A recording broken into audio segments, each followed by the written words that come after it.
ఈ ట్రాన్స్పోర్టేషన్ వరకు ఇచ్చుకుంటే ఉంటే వెళ్ళే మాకు డబ్బులు వస్తే ఇస్తామని చెప్పి కొంత అమౌంట్ ఇవ్వాలి, కొంత అమౌంట్ మా బిల్లు వచ్చినాక ఇచ్చేసుకోవాలి. మనం ఇంట్లో పెళ్లి చేసి ఏ ప్రకారం బాకీలు పెట్టి అది చేసి ఇది చేసి కింద చేసి ఎట్లయితే పెళ్లి చేస్తామో అదే రకంగా ఇల్లు కట్టుకునే ప్రయత్నం చేయాలి.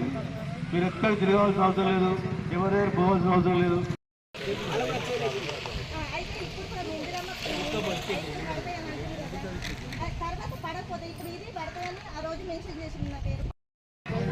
ఇందిరమ్మ పథకంలో మంజూరైన ఇండ్ల లబ్ధిదారులకు అవగాహన కలిగించే భాగంగా ఈరోజు ధరిపల్లి మండలం సీతాయిపేట గ్రామంలో అందరు లబ్ధిదారులను సమావేశపరిచి వాళ్ళకి ఇండ్లకు సంబంధించి బిల్లులు వచ్చే విధానము, ముగ్గులు పోసుకునే పద్ధతి, తర్వాత ఏ రకంగా మీకు పేమెంట్లు వస్తాయనే విషయాన్ని కూడా తెలియజేయడం జరిగింది. వీళ్ళందరికీ కూడా ఒక దగ్గర కూర్చోబెట్టి వాళ్ళు బేస్మెంట్ ఏదైతే జాగాలో ముగ్గు పోసుకుని ఉంటారో అదే జాగాలో వాళ్ళకి జియో ఫెన్సింగ్ చేసి ఆ ప్లేస్లోనే మళ్ళీ ఇల్లు బేస్మెంట్ కట్టిన తర్వాత 1 లక్ష రూపాయలు, బేస్మెంట్ అయిన తర్వాత లింటర్ లెవెల్ 1 లక్ష రూపాయలు, రూఫ్ లెవెల్ స్లాబ్ వేసిన తర్వాత 2 లక్షల రూపాయలు, పూర్తి అయిన తర్వాత ఇంకో 1 లక్ష రూపాయలు, మొత్తం 5 లక్షల రూపాయలు పూర్తి సబ్సిడీతో ఇచ్చుటకు అవగాహన కల్పించి ఏ నమూనా కట్టుకోవడానికి కూడా నమూనాను కూడా ఎక్స్ప్లెయిన్ చేయడం జరిగింది.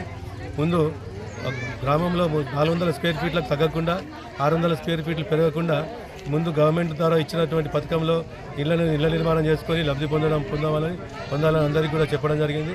దానిలో ఎండిఓ గారు, మన గ్రామం సర్పంచ్ గారు, తర్వాత పీడీ హౌసింగ్ గారు, నేను గ్రామస్తులందరూ కూడా సమావేశమై అందరికీ కూడా ఎక్స్ప్లెయిన్ చేయడం జరిగింది. వాళ్ళకు ఇప్పుడైతే ముగ్గు పోసుకుంటే వాటికి జియో ఫెన్సింగ్ చేయడం జరుగుతుంది. జియో ఫెన్సింగ్ అని చెప్తే వాళ్ళు ఏ జాగాలో ముగ్గు పోసుకుంటారో అదే జాగాలో బేస్మెంట్ కట్టుకుంటే బిల్లులు విడుదలవుతాయి. ఇంతకుముందు ఇందిరమ్మ యాప్లో తీసుకున్న తర్వాత ఫోటోలు దాంట్లో కూడా ఏమైనా అవకతవకలు జరిగి తప్పుడు ఫోటోలు తీసుకుంటే ఉంటే కూడా ఆ ఇల్లు రద్దు చేయబడతాయని తెలియజేస్తాం జరుగుతుంది. లేదు ఇదివరకు మేము ప్రజాపాలన దరఖాస్తులు ఇచ్చినప్పుడు లేము సార్, లేకపోతే ఇప్పుడు మాకు ఇల్లు మంజూరు రాలని చెప్తే ఇది నిరంతర ప్రక్రియ కాబట్టి మీరు మళ్ళీ దరఖాస్తులు ఇచ్చుకుంటే మళ్ళీ ఇప్పుడు మాకు గ్రీవెన్స్ పోర్టల్ కూడా ఎండిఓ గారికి ఓపెన్ అయింది. దానిలో మీ గ్రీవెన్స్ని అప్లోడ్ చేస్తే ఒకవేళ వాళ్ళు ఆర్టిఫిషియల్ ఇంటెలిజెన్స్లో రన్ చేయించి ఒకవేళ లబ్ధిదారులు దరఖాస్తుదారుడు ఒకవేళ అర్హుడైతే కనుక వాళ్ళని మళ్ళీ ఫోటో తీసుకొని వాళ్ళకి ఇల్లు మంజూరు ఇవ్వడం కోసం కూడా చర్యలు తీసుకుంటామనే విషయాన్ని కూడా తెలియజేయండి.